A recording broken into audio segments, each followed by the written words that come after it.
year is 2022. Two women climb a 2,000-foot abandoned radio tower in the middle of nowhere. The ladder breaks. They get stranded at the top with no way down. No signal, and a backpack full of supplies sitting 50 feet below them on a satellite dish they can't reach. What follows is 2 days of increasingly desperate survival attempts that all fail for reasons so specific and so brutal that you would assume the universe had something out for them. But we're not just talking about that. We're going to talk about why you would stand absolutely no chance surviving this movie. You're not built different. This movie is gonna rock you. Getting stranded on top of a tower seems bad enough, but the real problem starts way before that, back when everything was supposed to be fine. So about a year before any of this tower business, Becky's out climbing a rock face with her husband Dan and her best friend Hunter, which already puts them in a category of humans that you don't belong to.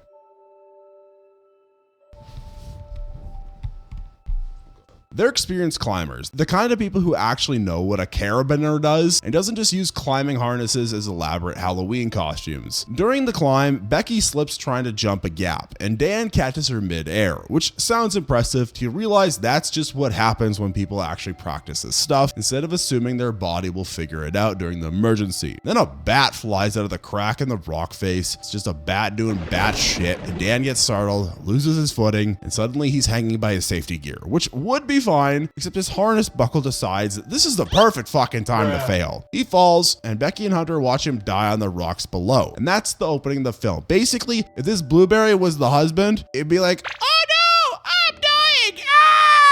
Ah! And then it would be eaten by a ferocious dog. It would be eaten by a ferocious dog. It would be eaten.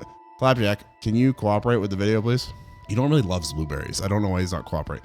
It would be eaten by a ferocious dog. Before we talk more about why this tower climb is basically a death sentence, let's talk about today's video's sponsor, FreeCash. FreeCash is a platform where you make money by playing mobile games, answering surveys, and doing offers, which is significantly less dangerous than anything that happens in this movie. You sign up for free, completing tasks like hitting certain levels in games or filling out surveys, and earn coins that convert to actual cash through PayPal, crypto, or gift cards. This sounds like something that can't be real, but it has 250,000 reviews on Trustpilot with a 4.8 star rating, and they paid out over $50 million to users, so you know it's legit, unlike the odds of surviving this horror movie. If you're interested in getting started, you can click the link in the description or the pinned comment. The first cash out has a $20 minimum. After that, there is no minimum. Thank you so much to FreeCash for partnering with us on this video. Now let's get back to why you stand no chance surviving this movie. Here's why that bat kills you even faster than it killed Dan. When you're climbing and something unexpected happens, your body's supposed to do very specific things that you've trained it to do. Grip harder in the right places, shift your weight to your feet, don't flail. You, however, have trained your body to do none of these things. So when that bat shows up, you would flinch wrong, grab nothing, and experience gravity without any of the safety equipment actually helping because you wouldn't have secured it properly in the first place. Do you even know how to tie a knot? Yeah, you know how to tie a knot. Dan at least got a few seconds of harness support before the buckle failed. You would just fall. Fast forward a year and Becky's a mess. She's drinking, taking pills, listening to country music, and sitting in her apartment contemplating whether life's worth continuing.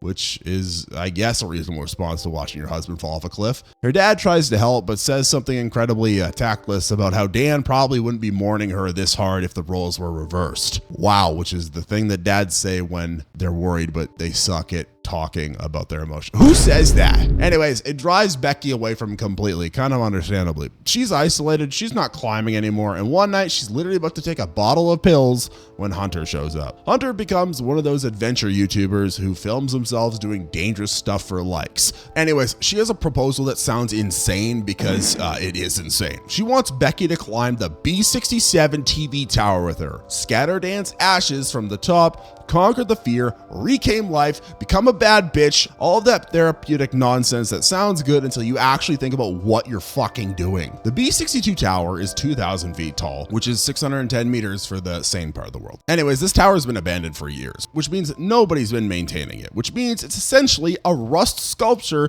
held together by hope and a couple rusty bolts. Becky says no, obviously, because she hasn't climbed since Dan died and the idea terrifies her. Then she has a nightmare where Dan's corpse is lying next to her in bed, telling her not to be afraid to live. Between the nightmare and Hunter being annoying, she agrees to do it. which is the exact moment where you would have made a different choice if you had been in her position. You would have said no, you would have stayed home, and that decision would have saved your life. But it also would have meant there would have been no movie. So we're just gonna ignore that and continue.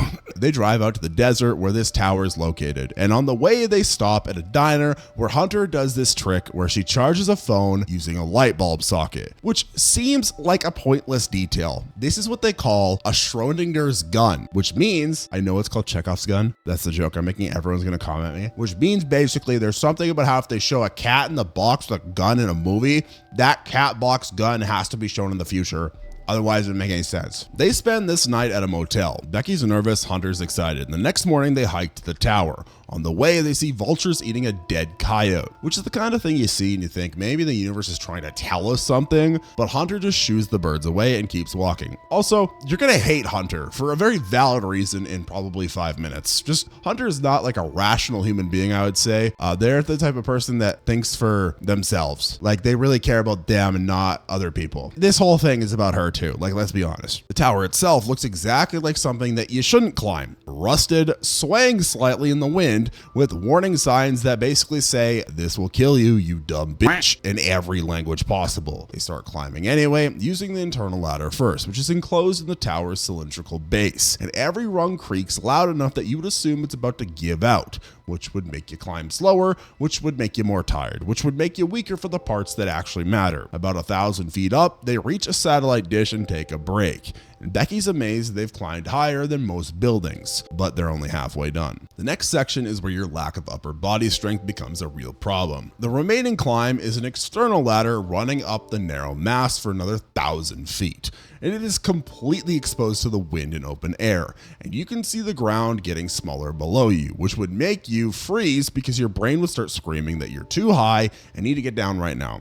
At some point during this climb, Hunter shakes the ladder as a joke. That is not why you're gonna hate her, that's just one reason, which makes some of the bolts pop out and fall. And you would have been so startled by that shake that you probably would have lost your grip entirely, fallen backward, and discovered whether your harness was actually attached properly, which it probably wasn't because you don't know how to do that. They reach the top, which is a tiny circular platform, maybe 5 feet across. No railings, just a metal grate with 2,000 feet of nothing underneath. The Hunter then does a stunt where she hangs off the edge by one hand for a photo, hashtag girl boss shit. Then convinces Becky to do the same because, hashtag girl boss dead husband shit, which Becky manages to do because she's an actual climber with actual grip strength. But let's be honest, you're not attempting that because I'm not attempting that either. Like, I'm gonna be fucking honest with you. You think I'm gonna be able to survive that shit? No, come on, but this ain't about me, this is about you. Anyways, they take their photos. Becky scatters Dan's ashes in the wind, and for about 30 seconds, everything seems worth it. Then Becky starts climbing down, and the ladder section she's standing on just detaches from the tower. The bolts that were already missing, plus the rust, plus Becky's weight equals complete structural failure. Who could have seen this coming? And the whole section of ladder tears away and starts falling with Becky on it. She drops into open air, but the safety rope connecting her to Hunter catches her maybe 20 feet down, slamming her against the tower's metal beams and cutting her thigh open deep enough that blood's everywhere. Hunter, still on the platform, manages to hold the rope and pull Becky back up, which takes a specific kind of strength you develop from years of climbing, not from carrying groceries to show your mom that you're a big, strong boy. You would not have made it up. Either your rope would have been attached right and you would have fallen, or Hunter would try to pull you up, but you'd be panicking and grabbing at things and making yourself heavier, or the rope burn on Hunter's hands would make her lose her grip because she's trying to lift dead weight and that's actively fighting against being saved because it's not very smart in the moment. Anyways, Becky gets back up on the platform because she stays still and lets Hunter do the work and doesn't waste energy screaming, which is exactly what you wouldn't do. Now they're stuck. The ladder's gone, the twisted metal wreckage is on the ground 2,000 feet below, and their backpack full of supplies fell during the chaos but caught on a satellite dish about 50 feet down from the platform. Kinda lucky, a little too lucky if you ask me.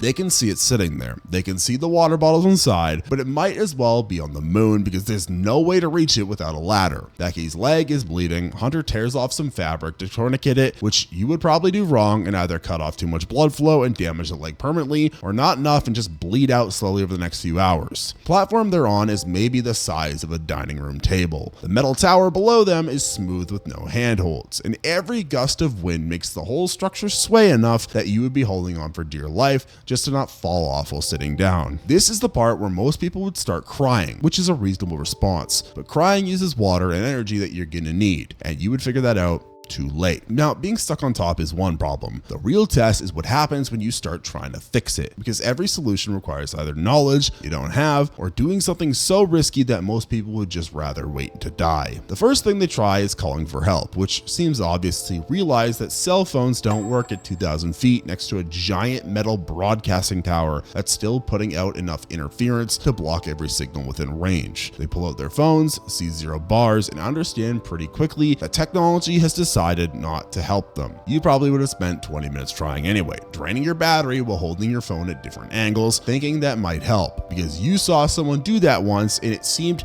scientific. They start yelling for help, which also doesn't work because sound doesn't travel down very well when you're that high up. The wind's blowing and there's nobody around for miles anyway. Hunter spots some people through the binoculars, which are 2 men with an RV camped near the base, but they're so far away that screaming at them just wastes water that you don't have. You would have kept yelling for hours, getting more dehydrated with each pointless scream, unable to accept that your voice just doesn't reach that far. So Hunter comes up with an actual plan. They'll drop her phone to the ground where it can get signal, but dropping a phone from 2,000 feet turns it into glass confetti, so they need to cushion it. She takes off her shoe, packs the phone inside with socks and her sports bra for padding, and they tie it up as tight as possible. This is already more creative thinking than, you could manage, because when you're panicking on top of a tower, your brain doesn't go, let me engineer a shoe phone delivery system. It goes, I'm gonna die up here, on that loop until it becomes true. They drop the shoe, watch it fall for what feels like forever, and it hits the ground somewhere beyond the interference zone. For a minute, there's hope. Then one of the men's dogs finds the shoe, and when they check through the binoculars, they can see him picking up pieces of a completely shattered phone. Your version of this plan would have gone worse. You'd have dropped your phone in the first hour without any padding at all. Just threw it off the platform in a panic, and then realized 5 minutes later that you needed it for other things. Now they're down to one working phone, no way to call out, and they're starting to understand that nobody knows they're up here. Becky's dad doesn't know where she went, nobody's expecting them back for days, and the tower has been abandoned so long that it's not on anybody's patrol route. This is the part where the weight of the situation really settles in, and your brain would start suggesting increasingly unhinged escape plans that all end with you dying. This is a fun little time to learn that if you're gonna do a hike or something scary or dangerous like this, maybe tell people where you're going. I don't know, crazy take, I know.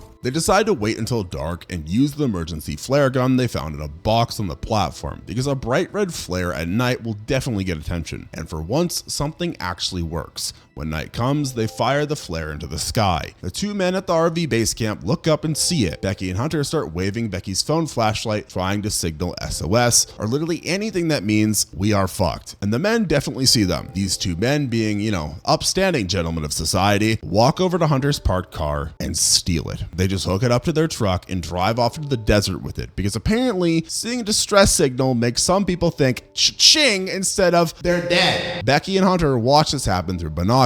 They watch their last connection to civilization get towed away by people who should be calling 911, and there's nothing they can do other than accept that the flare plan didn't just fail, it made things worse. You would have used the flare immediately when the sun was still up, because patience isn't something you have in panic, so you would have wasted it for nothing and still had your car stolen the next day anyways. They're now facing their second night on the tower. They've had maybe a few sips of water between them since yesterday. The temperature's dropping because deserts get cold at night. You would already be in bad shape from dehydration because you don't know that you're supposed to take tiny sips instead of big drinks. You would have been sweating too much during the day from panic instead of staying still to conserve moisture. Then Hunter tells Becky something that makes all of the physical danger feel almost like minor background noise. Becky notices Hunter's ankle tattoo. The numbers 143, which was Dan's special code for I love you, something private between husband and wife. She asks Hunter about it, and Hunter breaks down and admits that she had an affair with Dan for 4 months before the wedding, that she was in love with him, that she ended it but got the tattoo anyway.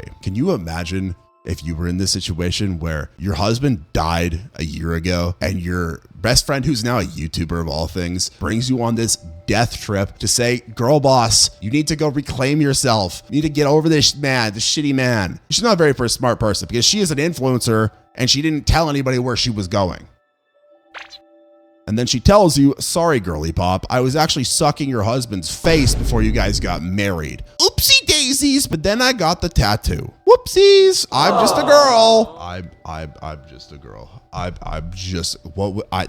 feel like There's so many valid crash outs you can have in that moment. This information gets delivered while they're trapped together on a 5-foot wide platform with nowhere to go and no escape from each other. Most people assume that they would handle betrayal rationally, but what you would actually do is make everything worse. You'd either start a screaming fight, that's valid, or that ends with both of you too exhausted to think straight, or you would shut down completely and stop cooperating with the person you're literally roped to, which in this situation means you both die because you need each other to have any chance at all. Becky manages to process this information, feel the anger and hurt, and still stay functional, which takes a specific kind of emotional control that you probably think you have until you're actually tested. By morning, they know the backpack on the dish 50 feet below them isn't optional anymore. It's got their only water, and without it, there may be one more day from being too weak to do anything. Hunter volunteers to go down and get it, which means using the rope to lower herself from the platform, jumping onto the satellite dish, grabbing the bag, and climbing back up. Everything about this requires training. The rope descent takes arm strength and technique. The jump onto the dish takes timing and spatial awareness that your depth perception at that height won't give you. The climb back up is where most people fail because pulling your own body weight up a rope is something you've probably never done, and doing it while dehydrated makes it nearly impossible. Hunter makes it down to the dish, lands on it without bouncing off into empty air, and gets the backpack. She even takes a drink of water while she's down there, which gives her enough energy to attempt to climb back. So she starts pulling herself up hand over hand, and this is where physics and exhaustion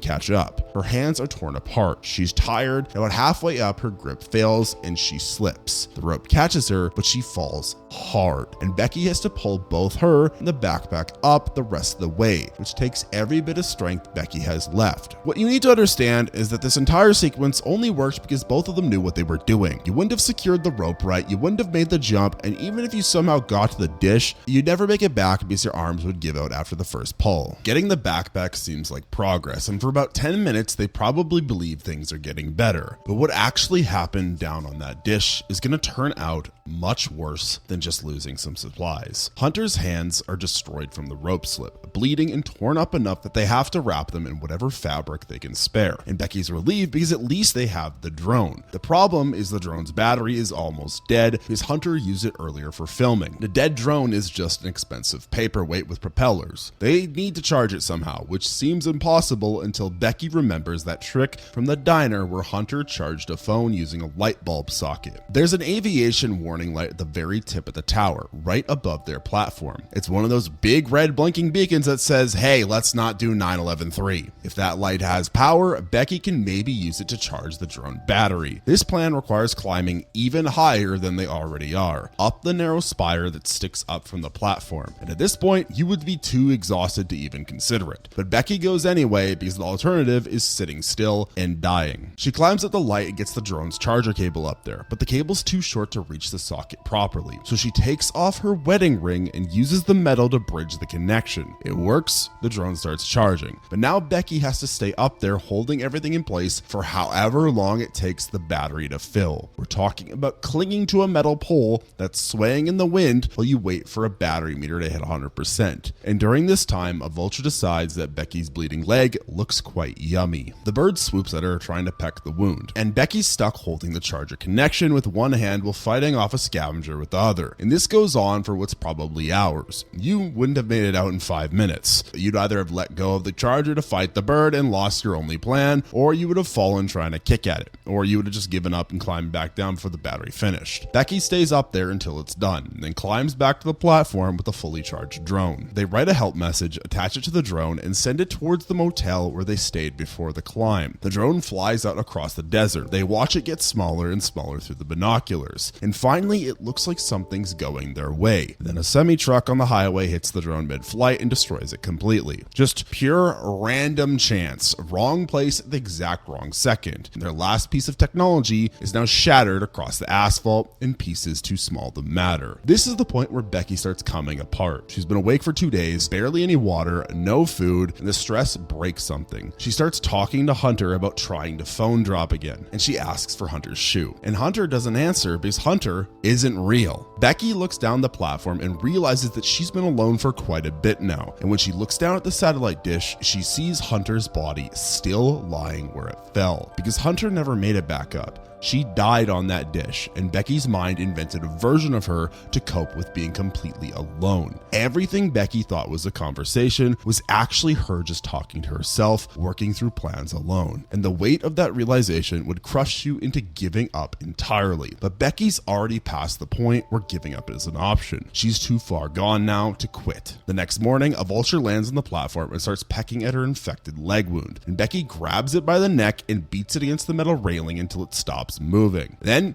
she eats it. Raw. No fire, no cooking, just eating up a nice meal of vulture chicken nuggets. You probably would starve before doing that. And starving would be the better option for you because you would be able to die before having to make the next decision, which is Becky realizes that she still has her phone, still has a battery, and she needs to get a message to ground level without it breaking. The shoe padding didn't work, but Hunter's body is right there on the dish below, and a body is a lot more cushioning than a shoe. Becky climbs down the rope one more time, reaches Hunter's corpse, and puts her phone inside Hunter's shoe, then puts the shoe inside the wound in Hunter's abdomen where the vultures have already been eating her. She pushes Hunter's body off of the tower, watches it fall 2,000 feet, and the phone survives the impact because the body absorbed most of it. The message sends, her dad gets it, calls emergency services, and shows up at the tower base with a rescue team. They find Hunter's body with the phone inside, and then they find Becky still alive on the platform, and they get her down. She hugs her father, apologizes for shutting him out, and survives something that should have killed her 18 different ways. So now someone's going to leave a comment explaining how they would definitely survive this, and that comment's going to be wrong for reasons that we should probably go over.